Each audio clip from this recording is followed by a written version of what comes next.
Back now with more Fox and Friends. From the civil war in Syria to the instability of North Korea, there has been no shortage of foreign crises in the world this year.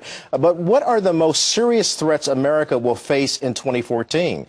Joining me now is national security analyst from the Clarion Project, Ryan Mauro. Ryan, good to have you here this morning. Thanks for having me. And this is a very important topic because the United States, we have enemies, foreign and domestic. And so what's the first threat out there for 2014?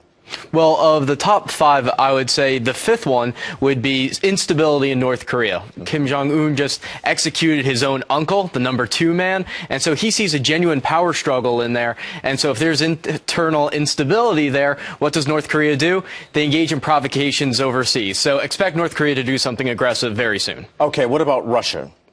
Well, Russia, what's interesting is their posture in the Middle East right now. Because of the U.S. deal with Iran on nuclear energy and their nuclear weapons program and the U.S. support for the Muslim Brotherhood, Arab countries that are traditionally allied with the United States are saying the United States is not reliable, so we are going to go to Russia. We may hate the Russians, but we'd rather work with them than the United States. Another threat is Iran and how Israel may strike against Iran.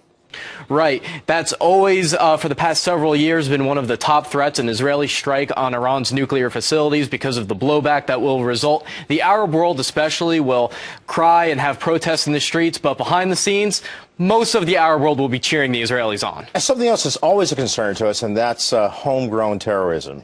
Right, and the bomb plot that was foiled in Kansas against the airport recently is an example of this. That was a 58-year-old white guy who was very quickly radicalized after becoming converted. This process of radicalization happens very quickly. Okay, and the last one, blowback from the Syrian civil war. This one's really frightening because there is no good outcome coming out of Syria.